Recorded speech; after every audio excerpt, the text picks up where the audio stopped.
Censoring the facts turns our children into idiots. They claim it's for our safety. I'll tell you what it really is. Removing information that empowers all the citizens. The truth doesn't damage points of view that are legitimate. They're trying to change amen to amen. And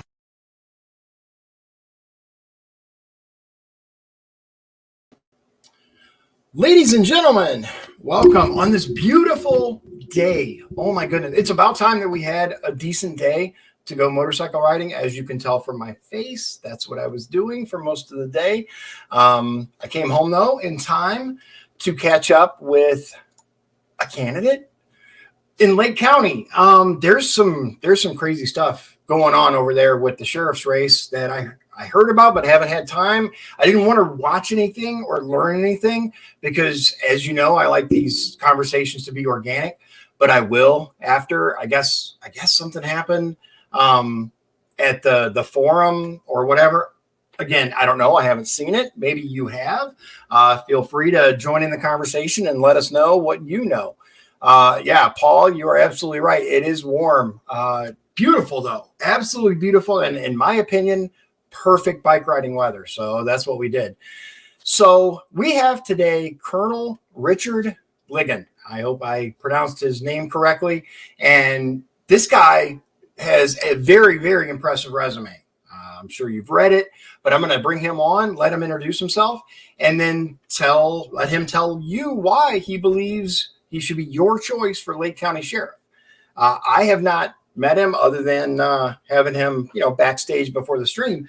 But actually, my wife, she has a close friend that she's known for like her entire life who works at Gary PD. And he was the chief at Gary PD, and he had nothing but good things to say about him. So, right? Positive, right?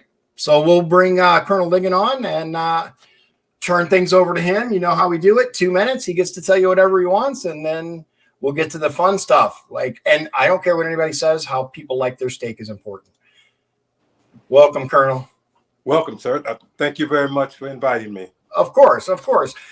Here you go. This is your chance to let people know who you are and what you're about. And I'll run your little ticker where people can learn more about you at the bottom. My name is Richard Ligon. I was born and raised in Gary, Lake County, Indiana. I graduated from Froebel High School. After that, my father gave me a choice. He said, you need to either go to college or the military. So I said, okay. And I thought about it. And my choice at that time was to go to college.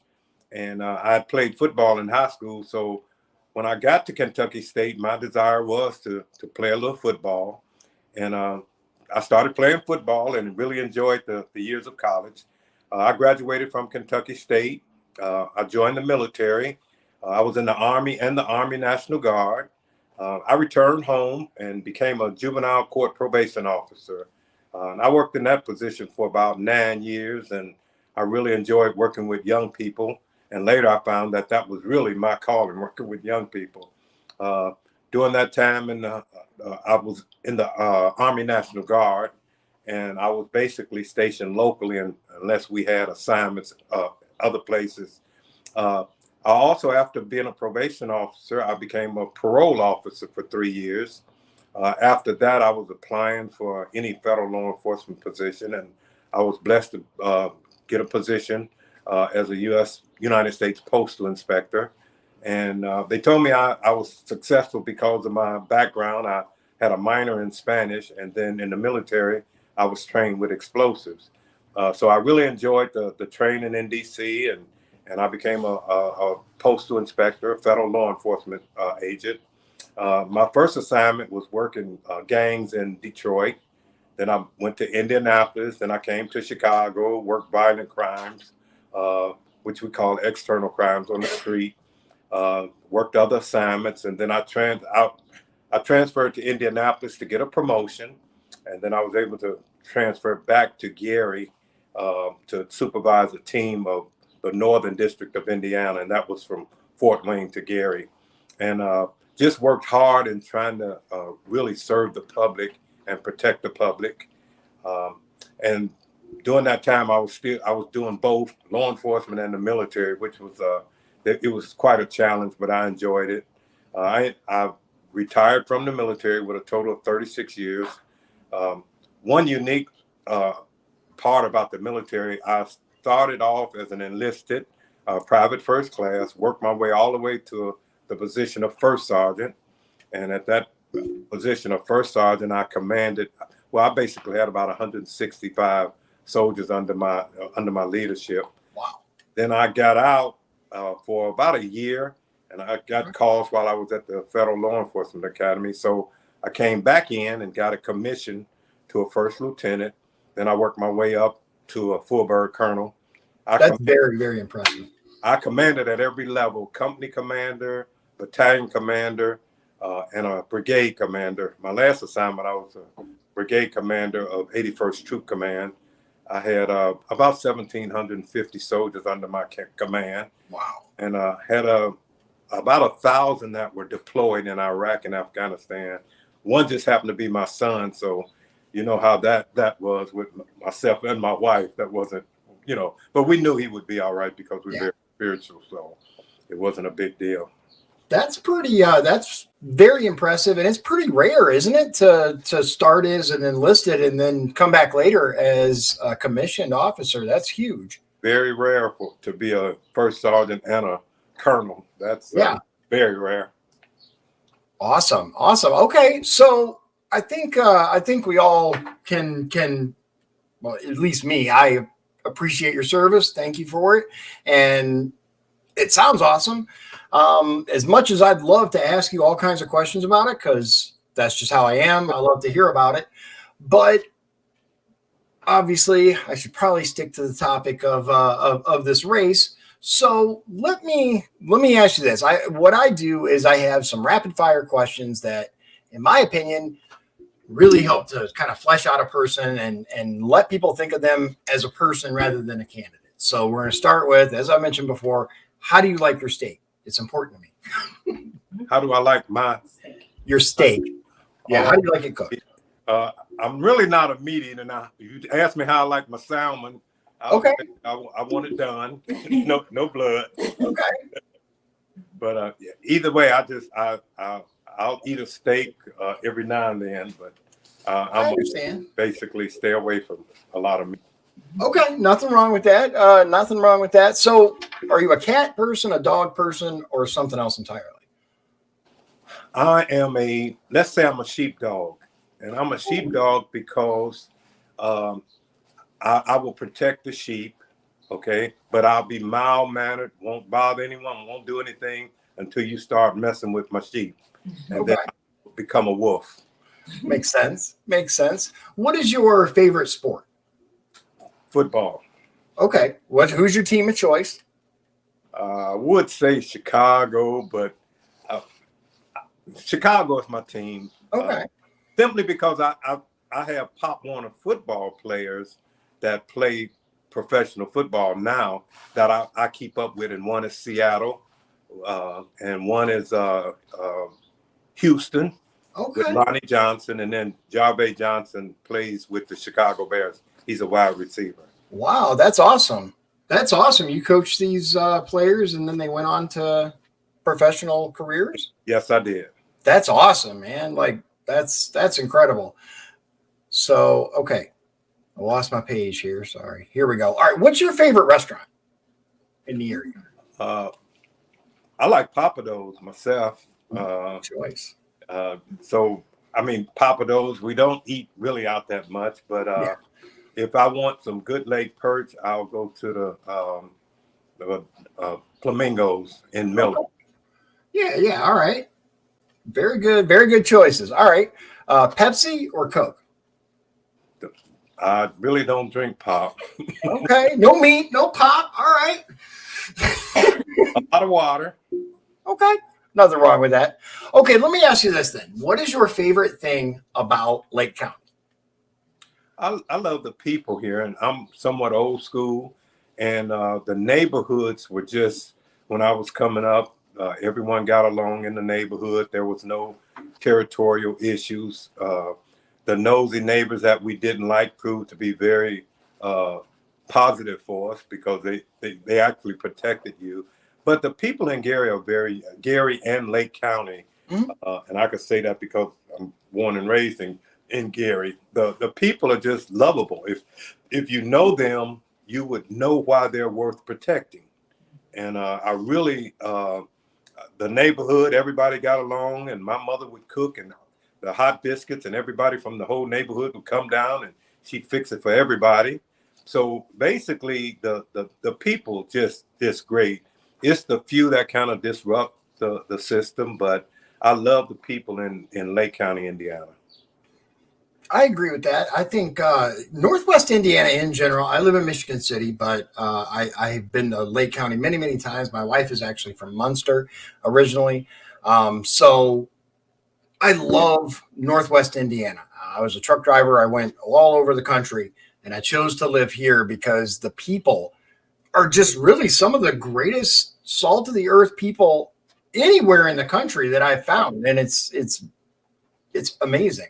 They really are. And I had a choice to move somewhere else, and everybody would say, why are you going to come back to Gary? Why are you going to do this? But the people here are very unique. They're worth fighting for, to be honest with you. But all the other places I've visited, they were okay. But Gary is my home. Lake County is my home, and I love the people that are here. Okay. Let's see here. I have... Okay, so these are questions that I was sent by you and your team. How are you planning to utilize outside resources to benefit the citizens of Lake County? Which I think is a phenomenal question. It's a great question. When I was a battalion commander, I was along with the congressman here, which was Pete Fiskowski, super individual.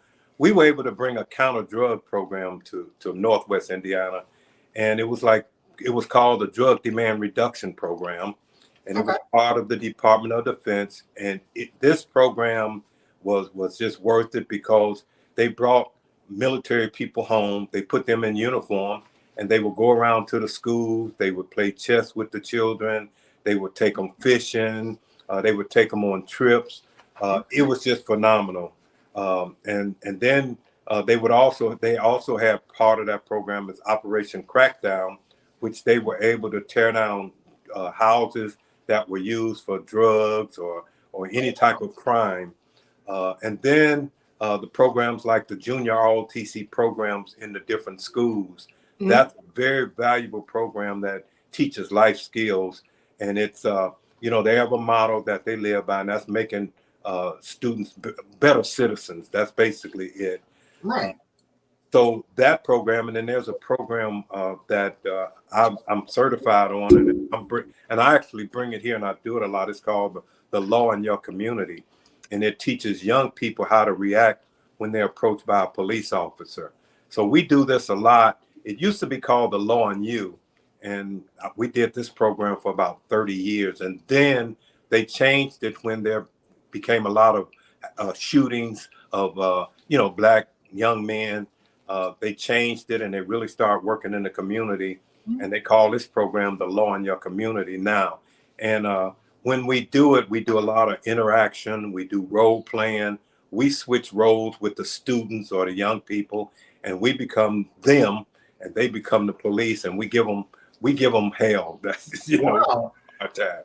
That sounds like an awesome program. Oh, it's a super program, and the last time I did it was about a week ago, and it was with some parents of students, and one parent really got upset because I refused to do what she told me to do. And then I said, now that's how the police feel when you don't get out of the car, you don't put your hands up, you call them by names. So that is a very solid program. So all of these programs, along with the fraternities and sororities, they have programs too that are mentoring programs for young people. So to get all of these resources together and bring them into Lake County, we will be a county that people will want to set a pattern after. Right. This is definitely one of the plans. Okay. All right. It all sounds phenomenal. Are these programs that are no longer running in Lake County, or are they still available but limited? The Law in Your Community is running. What I plan to do with the county police and the correctional officers is certify at least 50% of them, where they would be free to go out and talk with the churches, schools, the community. And these programs are, I mean, they're outstanding. Now, the counter drug program, they're revamping it. When I was chief of police, COVID kind of slowed us down from bringing it back. But the program now is changing, but we're working on getting it back. Now, what the program does now, instead of turning it over to the municipalities, in order for the program to succeed, according to the Department of Defense, it has to be through law enforcement. In other words, it can't be through the city.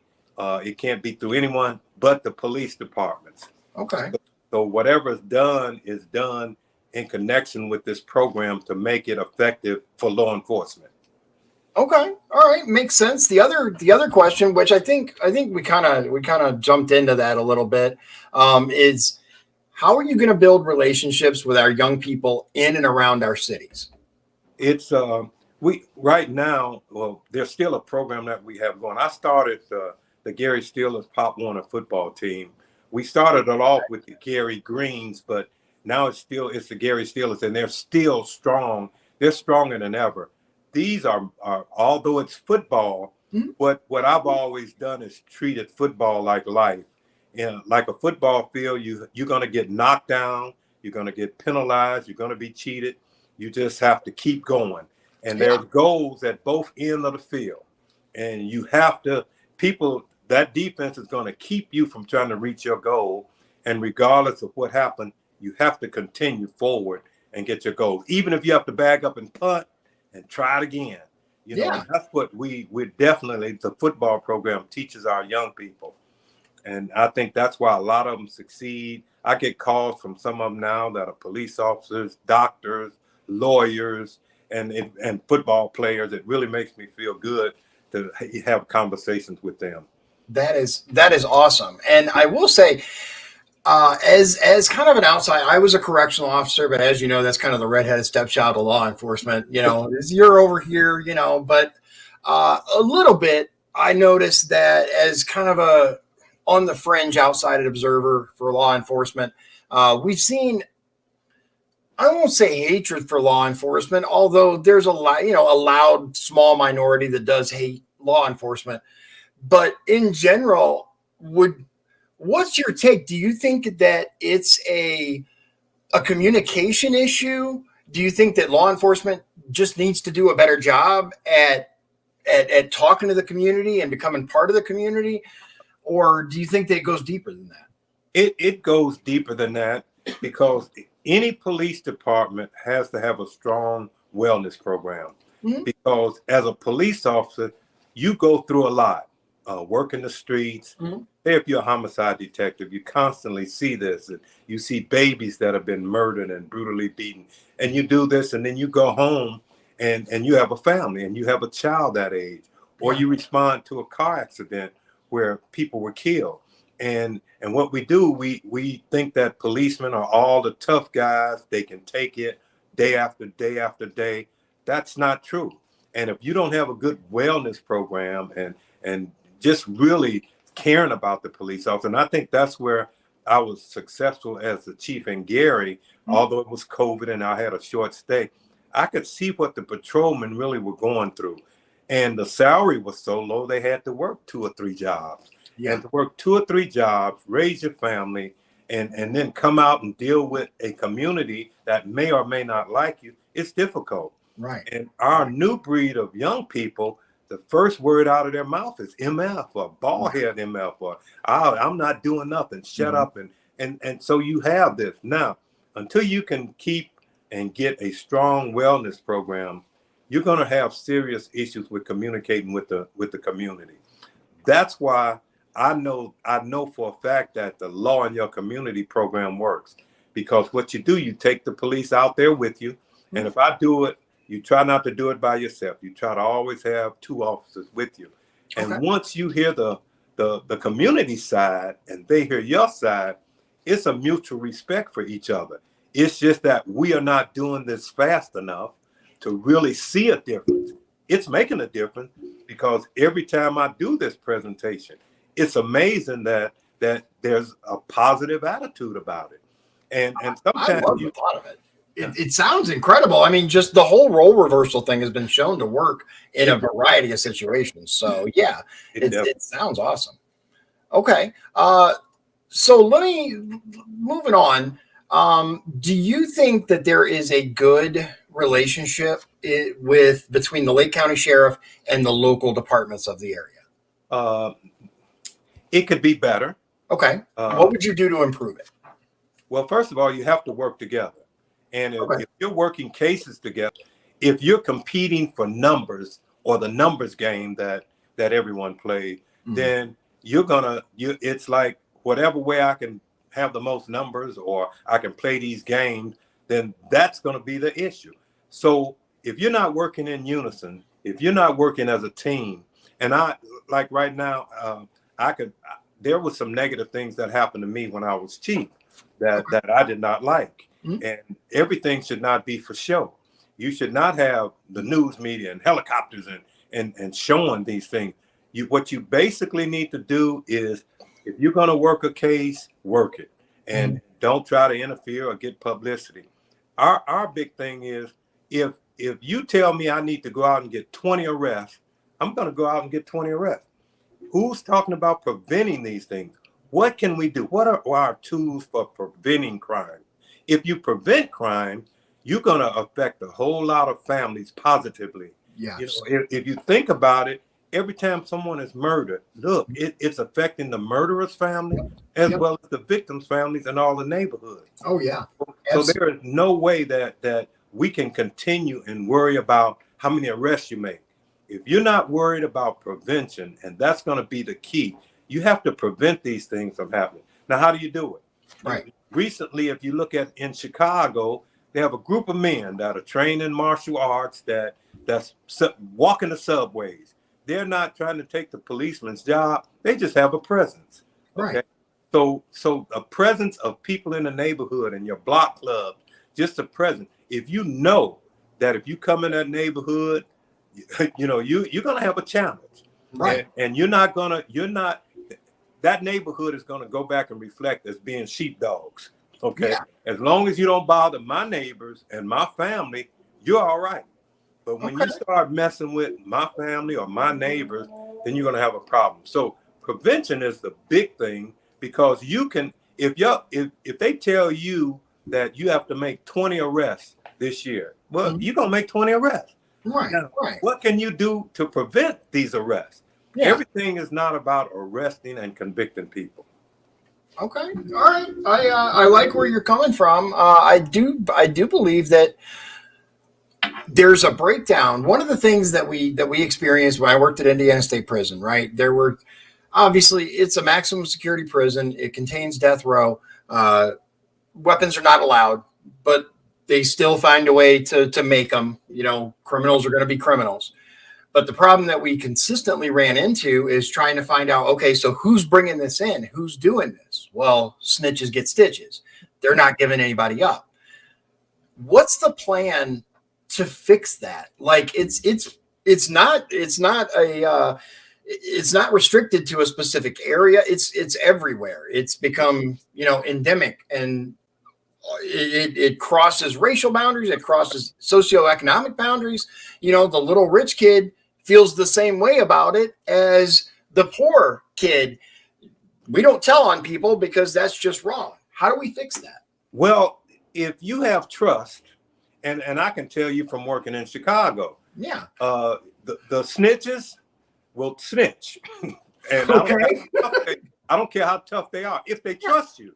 Now, I had a lot of trust with the people, the confidential informants that I work with in Chicago. And I'm talking about high-ranking people. I mean, I'm talking about people, and they would tell you because they trust you.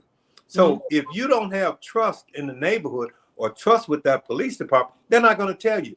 Because if I tell on you, I'm a neighbor, and I tell on you, and before that guy, before 24 hours, he or she is back on the street, shooting up your house, threatening your family. So you give me some leads without me telling anyone. And I believe I had one case that the judge was making me tell where I got this information. Wow. And the bottom line was I was not going to tell on this individual. And I did not tell on this individual. And they end up dropping the case. Well, so be it. But I have to protect that person. And if your neighbors or anyone know that you are going to protect them, then they're going to tell you. They don't want to testify, and they're not going to testify. Right. But guess what? You tell me where the weapon is. You give me any information that's vital to that case, and it's my job to work that case. So this is what we have to get back to, the trust factor, where people can anonymously pick up the phone. And the sad part about it is, and I remember when it was back in the day, there were 8 homicides within about 2 months, and all of them were connected. Because if you don't solve that first one, then it's going to be a revenge. And if they know you're not going to work and solve that case, then there's going to be another shooting. And it's going to go back and forth until it's outrageous. To have 8 individuals killed in a 2-month period of time is horrible, because absolutely. You did not solve that first one. So what you do is you actually put all your resources together to solve that case. And you put trusted people. And if the community trusts you, you're going to be able to solve that case. Okay. All right. So it really comes down to giving them a reason to trust you, not exactly. Not selling them out when they do come forward and say, hey, this person, this, and then when that person finds out, it's all for nothing and it's all destroyed. That's right. Okay. So my wife, Liz, she has a question. Can the sheriff do anything about all the abandoned homes in Lake County to help prevent crime? Well, we'll go back to right now. When I was chief, I was trying to get, and I was working it hot and heavy to get Operation Crackdown back into the neighborhood. And if anyone that was from Gary or Hammond or East Chicago, Operation Crackdown would come in. These soldiers were getting paid. They were put on title. They were put on government order. They would come in from roughly April until the end of October 31st. And they would tear down these houses that were connected to crime. That's what Operation Crackdown did. So as the sheriff, I will definitely start connecting back with the Department of Defense, get this program back to this area, because it's necessary. And that's why I try hard to keep a relationship with the military, the National Guard, the Department of Defense, because they have programs that will help us to do this. And as far as some of these blighted homes, and if people they could probably testify to, in 1 week, we had Operation Crackdown, and we tore down about 7 houses in this 2000 block to 1900 block on one street. We tore down so many houses, and even had, and what it is training, because in this area we have combat engineers, so they actually come in and tear down. So this was a program that was very effective in tearing down a lot of houses, but it had to have a nexus to crime. Right. So that's why they don't want it involved with the city administration. They want it involved with the police, where they can make sure that there's a crime involved in this. Okay. All right. Makes sense. And I think a lot more of these houses, not all of them, obviously, there have been a mass exodus for financial reasons, right. From the area. But I think as more time has gone on, more of these abandoned properties are connected than people might think. They are. Yeah. And it's unfortunate. It's horrible, because Gary used to be an amazing, vibrant city. And if we can work closely with the schools to get better schools, if we can do better with the neighborhood. There's a lady that I know, her grandson was killed, 16 years old, and probably about 6 months later, her granddaughter was killed. And she immediately moved out. She left everything, and the house is abandoned now and raggedy, falling in. But people don't care. People will say, I'm going somewhere where it's safe. I'm going to live in an apartment. So you want to be safe. You want your family safe. Yeah. So if you don't have a safe community, you're going to keep getting these people saying, I don't care, I'm leaving. This lady left her furniture, refrigerator, everything. She said, I'm out of here. because she could not stand to lose another relative. So when you look at that, that's a big issue. If you're not protecting and serving and making sure that you're doing everything you can to protect the citizens of Lake County, then people will leave. And if they leave, they could care less. They may try to sell a house, but when a crime is involved, they don't care. Yeah, I understand. And it's heartbreaking because there's so much potential there in the area. There really is. When you have an airport and water, it's valuable. Period. Yeah, and it's really heartbreaking how upside down it's become, because Gary used to be the powerhouse of the region, of Lake County itself. Like, that was the main economic hub. Exactly, it was. So what if you could sum up in one paragraph, sentence, whatever, what would you say to people who are still undecided about who their candidate should be for sheriff? Why should they pick you over anyone else over on the ballot? What separates you? I am a leader. Mm-hmm. I have proven myself to be a leader. I make leaders also. And I ask people to give me an opportunity. A lot of times when you talk about resumes or things that are written on paper, people can write up things to make them seem like they're walking on water. Everything that I put in writing is true. I've done it. My honesty has been, my integrity has been unquestionable regardless. I have top secret clearances in the military, in federal law enforcement, and I love young people. I have never stopped working on building community relationships, and I will never stop working.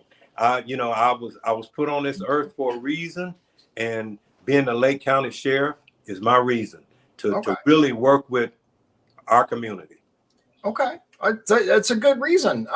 So let me ask you this. If you win the election and you become sheriff, what shift structure do you support? Would you keep the 12-hour? I don't know. Are you guys on 12-hour shifts there in Lake County Sheriff Department? I'm not sure. The sheriff department is, and what you have to do, a real leader will come in and make sure that the chain of command is working.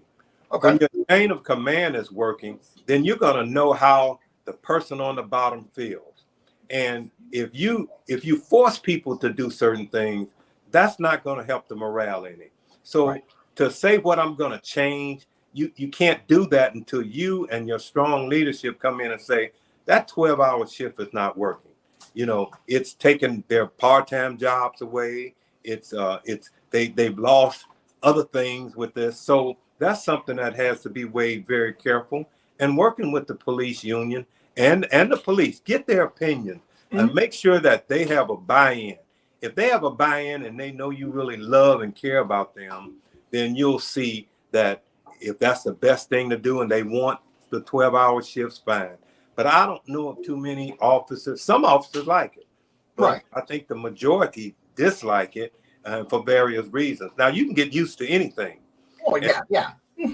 And when you say you're short of manpower and you need this, well, it needs to be such a work environment that the people love and enjoy coming to work. So if they don't enjoy coming to work, you're going to have issues. And they're going to be quitting, going to other departments. Makes sense. What about the dress code currently?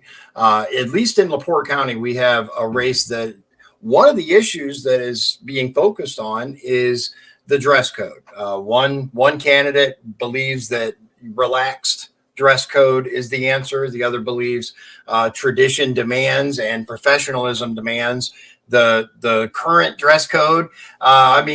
Particulars aren't important, but how do you sit on that? Do you think that it's important to maintain the dress code? The dress code is definitely something that's very important. Okay. If you and I can give you an example. As a federal agent, we wore shirts and ties. Okay, and people confess to us. Really, and it's amazing. But when you present yourself as a professional, then it's different. But if you're always casual, and I'm not saying sometimes being casual, even as a Fed on Friday, you could dress down. or if you're going out on a case that's going to get you dirty, or you may have to go in dumpsters, well, you wear your jumpsuit or wear something else. But there should be a uniformity of the individuals wearing these uniforms and the dress code. Okay. And you should be neat. I mean, you should not have an odor. You should not be too overweight. You know, Right. you should be able to get in and out of the car with ease. You know, so there, and that wellness program will help that. And yes, some people enjoy and they're comfortable dressing down, but you need to be professional, you know, and I think professionalism is a big part of how you dress and how you react to the public. Okay. What's a common misconception that people have about the sheriff themselves, deputies, or the department? Misconceptions? What do you mean by it? So, like, one of the things is when I asked this to a candidate running in LaPorte County, they said a lot of people don't understand or don't realize how many hats the sheriff's department actually has to wear. Like, they're responsible for the jail. A lot of people, you know, don't understand that, or it just doesn't come to mind that the sheriff's department is responsible for the county jail. Right. And that means that you really have to be a leader, and you have to put good, solid people in leadership positions. You can't do it all. I don't care what sheriff you think you are or what. You cannot do it all. And if you don't hire a good warden to help you to make sure that jail is in compliance, or you don't hire a good chief of police to make sure that all of the things are working that should be working properly. So in each department, you have to have a good, solid leadership. And if you have a good, solid leadership, a good, solid chain of command that you're communicating, all of your correctional officers aren't going to be happy, but there shouldn't be 20 complaints, or there shouldn't be lawsuits filed against the sheriff or the warden because of how they've been treated. Right. So, you know, you have to, everything's about professionalism, and it has a big, professionalism is sometimes, it's not overrated, but, and I'm trying to say not underplayed, but when you show true professionalism, you know, you'll find that it will float all the way down to the bottom, and people will act as professionals. So the many hats that they wear, the main responsibility of the sheriff is to actually, it's really to deal with the jail and work in the rural areas and assist and be in unison with everyone else. Now, if your budget is on target and you have the funds to do what you need to do for the budget and the police and the correctional, then that's very important. You have to be transparent, and you have to understand that that's not your money as a sheriff. That's the taxpayers' money, and they have a right to know everything that you're spending. Now, I'm not saying be nitpicky or micro, you know, but the bottom line is you have to make sure that you're spending wisely. You have to make sure that every correctional officer and police officer has the proper equipment, the vehicles, and not just do blanket spending. Yeah. So the budget's going to control a lot of things that you do. Okay. All right. Yeah, absolutely. And I think, like you mentioned, professionalism is contagious. If you're professional, the people under you are going to be professional, and the people under them are going to be professional. And the street, the people in the community going to be professional. What is one piece of equipment that you'd really like to see Lake County Sheriff's Department have that they don't currently?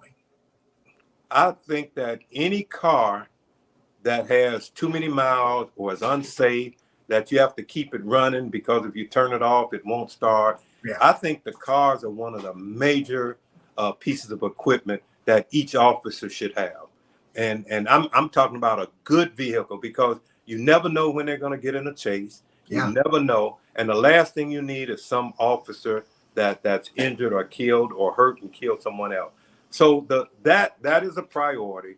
The weapons should be adequate, and I'm not saying they aren't now. Your vest should be adequate, and your training. You know, at one point I was a program manager for recruitment and training. Training was the big issue with me. You know, you need to be properly trained. So if you have the right equipment and you're properly trained, that's going to make you a professional.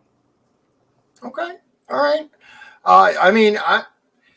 You and I probably don't agree on a lot of things politically, but we don't have to for a great conversation and for me to say, I love the answers you're giving, man. I like to pick things apart. I like to play devil's advocate, but the reality is everything you've said is really kind of resonating with, I think, most voters. We're really tired of a lack of accountability from all different branches up and down the ballot, but really our county sheriff, because they're kind of the top of the food chain as far as our constitutional police go.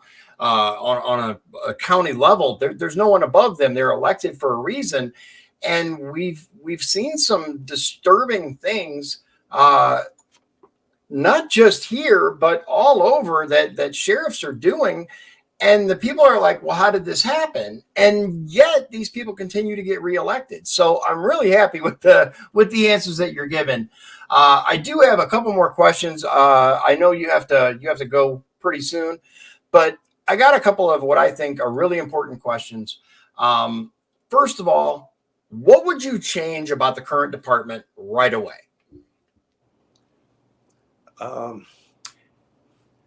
I can tell you from my heart that you have some very hardworking officers, very hardworking. Absolutely. They do an outstanding job.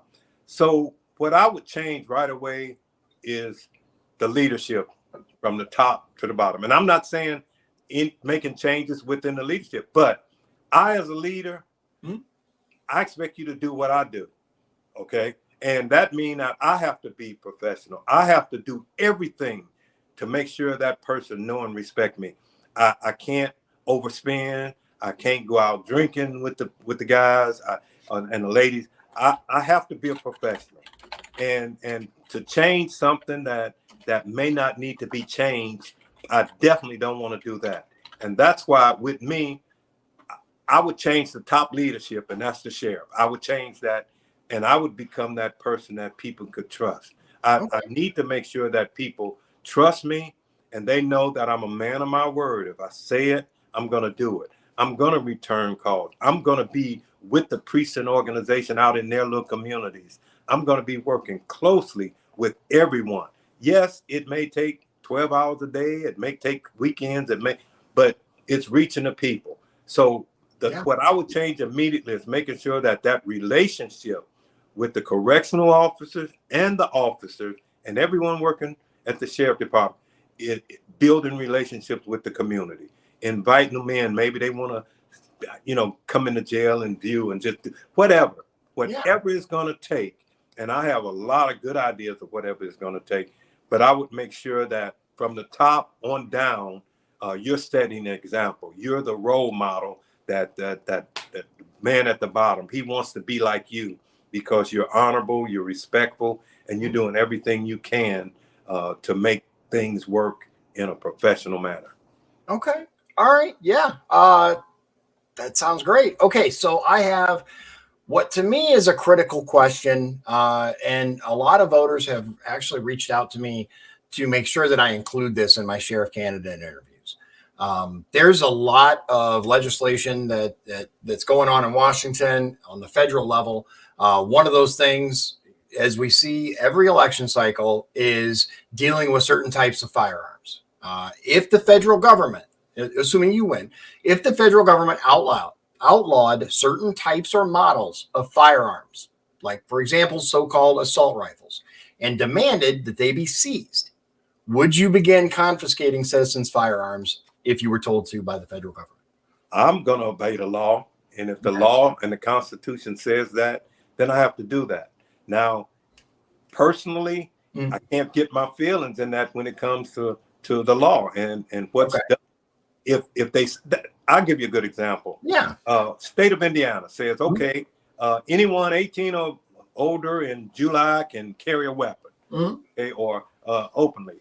To me, I think that's dangerous, but I can't change it. I have to enforce that. I can't go out arresting people 18 years old that are in possession of a weapon. Right. So Even though you disagree. So, and a lot of times it's the weapon in the wrong hands. If that weapon, if you're doing what you do with that weapon, and it's a sport, and that's what you're doing, then maybe that law can be changed. Some of the organizations that deal with firearms are very strong, and they should be able to make that. But if the law says a certain thing, I'm going to uphold the law. And as a sheriff, if that's what I have to do, then that's what I have to do. Now, I'm going to definitely try to communicate and make sure that I'm fair with it, but I have to obey the law. Right. And I understand that as the sheriff, you have to obey the law. But and we'll kind of end it here before we finish on this question. I want to tell you, I really appreciate you coming on. Obviously, we're going to have different views on certain things, just like all people do. I really appreciate the fact that we can have a discussion and everybody stays civil. That's missing in so many areas of our life these days. It really is.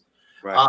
But let me ask you this, because this is the kind of defense that people put up when I say, well, like you gave a prime example of the new law regarding what's so-called constitutional carry, where you no longer have to get a license to carry a handgun, but anyone who's legally able to carry a firearm may do so without said license. Right. The Constitution of the United States has been, and in the state of Indiana has been, shall not be infringed. People say, well, that applies to firearms. Any so-called laws are against the Constitution. Does that have any weight, or are you like, no, I prefer to listen to what the judiciary says? It has weight. And, okay. I've always carried firearms, and I've tried to be careful with them. I've tried to be, even if someone in my family wants to carry, you always want to teach safety. You always want to know where that bullet is going. So you have to know your backstop.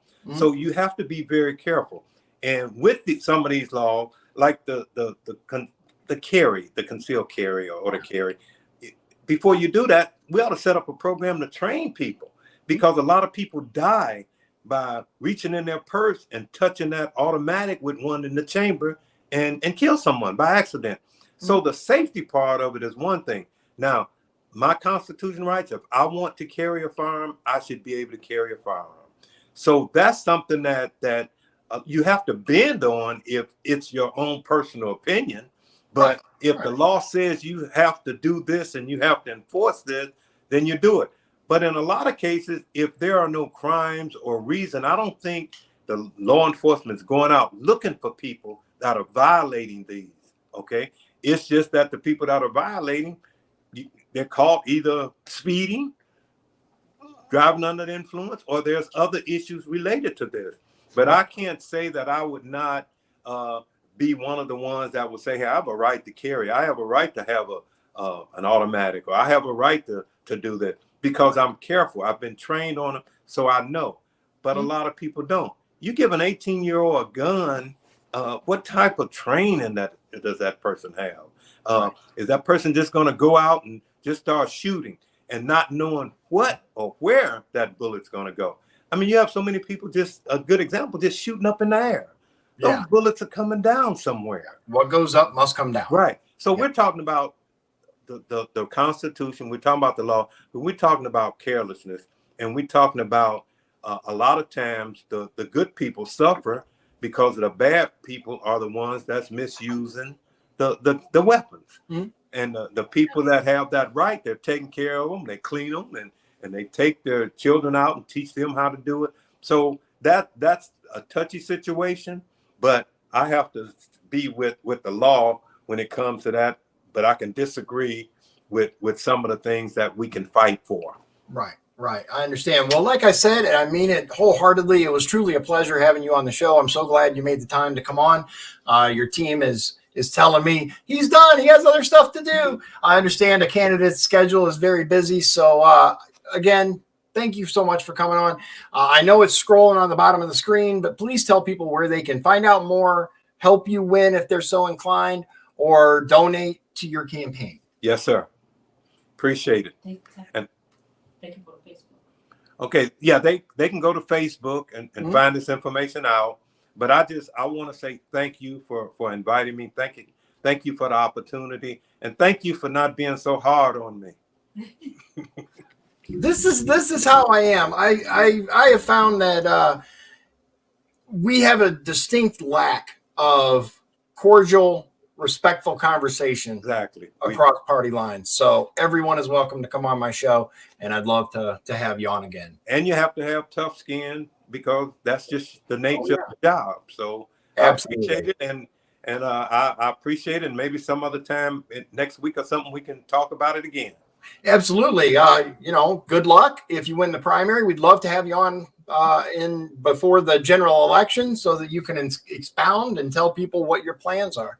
No problem. That I'll be expecting that. Appreciate it. Awesome. Sounds good. Thank you very much, Colonel Ligon. Yes, sir. Thank you. I keep mispronouncing your name. It's Ligon, right? Yes, sir. It is. Okay. That's all great. right. I apologize. Okay. Thank you. Thank you. All right, ladies and gentlemen, that is Colonel Richard Ligon. He is running for Lake County Sheriff. Huge, huge office. I may not agree with everything. You know me. I'm very, 2A. I like my firearms. But I don't know much about who's running out there. It's not up to me.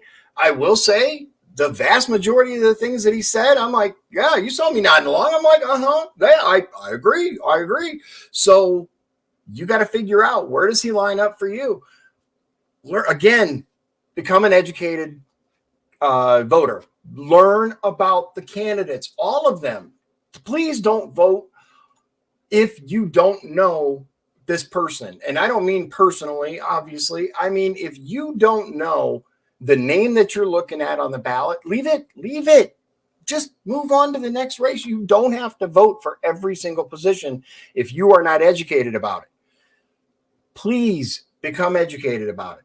Learn these people, who they are, what they've done. Anyone who's on the ballot for a position, if you're voting in the primary, and I hope that you are, pull a D, pull an R, wherever you sit politically, and learn about these people. Learn who's on your ballot. Learn who they are, what they've accomplished. I'll say this. The man has an impressive resume. I mean, he's been in charge of over, what did he say, 1,700 people at one time? That's extremely impressive. And you know me, I have a soft spot for people who have served. That automatically, moves them up a few notches in mine. But I learn about the other people that he is running against, or the people that are current incumbents. I will tell you, I don't know much about the situation in Lake County, but I know the current incumbent got charged. I mean, he's literally been indicted. I'm not voting for someone who's been indicted to be sheriff, but you do what you want, obviously. Become an educated voter. And I'm the incumbent, not Colonel Ligon. I mean, the current Lake County sheriff was indicted for a crime. I think that's a pretty easy choice to make as far as who should be sheriff, him or someone else. I think someone else is a strong winner here, but my opinion, we're still in America. I can still have my opinion for now. Ladies and gentlemen, like always, thank you so much for joining me. Hey, before you go though, I want to tell you this Monday, so the day after tomorrow, we are having BK Gifford on. He started Fight Flicks, which is a local LaPorte-centric organization. It's like a backyard boxing and MMA situation. There's people coming from Texas. There's people coming from Chicago. There's people coming from up in Michigan to be part of this. It has really taken off, and apparently it's hugely popular with the young people. I happened to read a post about it, and I reached out to the guy. I'm like, hey, would you like to come on the show? He's like, I'd love to. And it's so funny because within 10 minutes, a friend of my oldest son's had sent him a screenshot of the conversation that I had on Facebook, right? Public.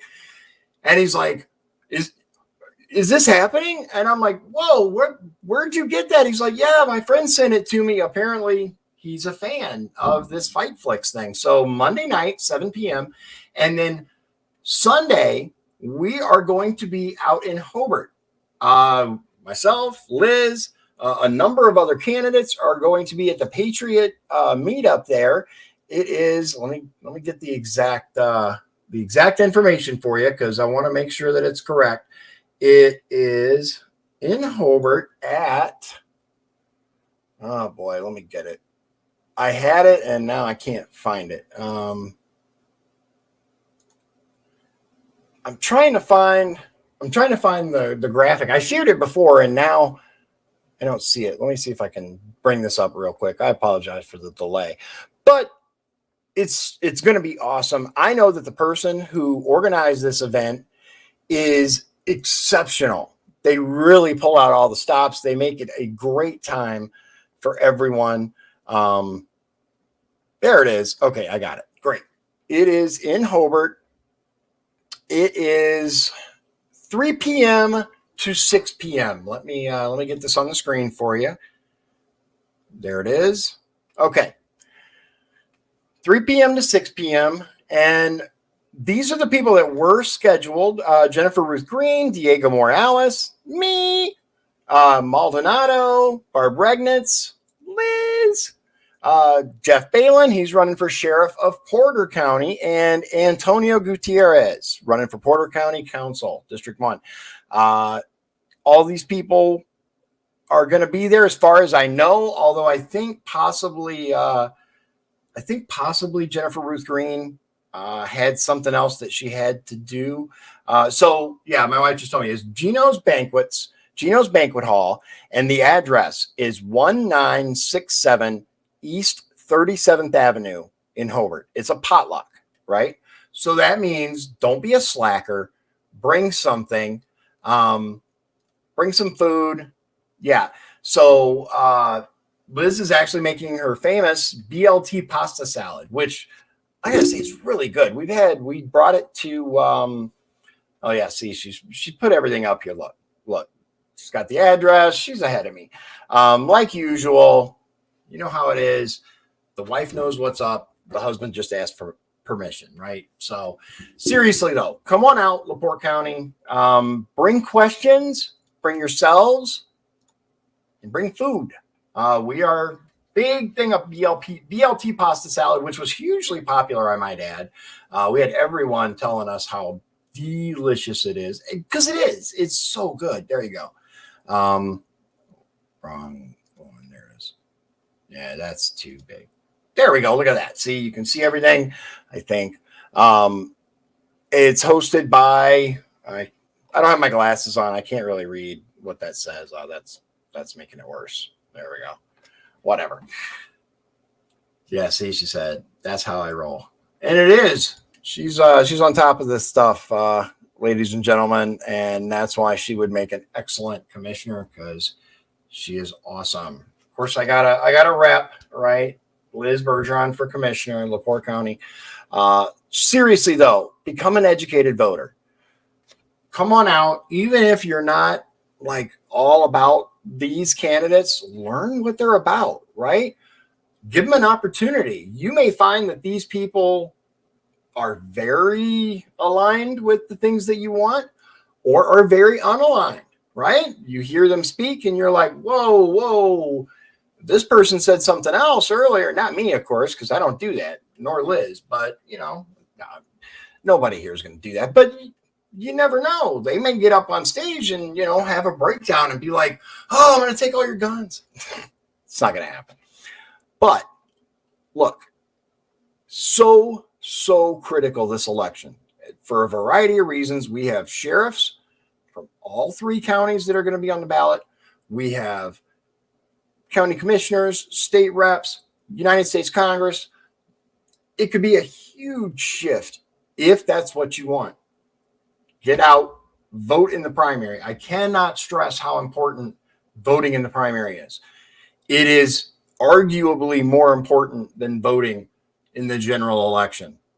It's the pre-interview, right? It's determining who's going to be on the ballot that everybody votes for. You have that power. You have the power to change who's going to be on that ballot. You have the power to say, yes, I like what this person has done. You have the power to say, I do not like what this person has done. It is time to replace them. That's where it happens, right? It happens in the primary. So that's it.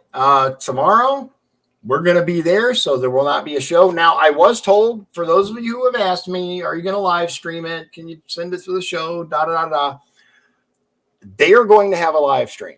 So I am going to do my best to share the live stream that they do to send you to the appropriate spot. If for some reason you can't make it out to Hobart, you can still watch. I hope that you will do that. And yes, Liz would like you to know, if you can't donate money, because many of us can't. I showed you a picture of $6.50 baloney. Yes, I'm still on the baloney. Donate your voice, your time, and yourself, right? Take the time, share people's posts, tell your friends and families about the candidates you care about. Wherever you live, find out about these people, learn about them, and share the word. Donate your time. Door knock, your yard for signs, your voice, right?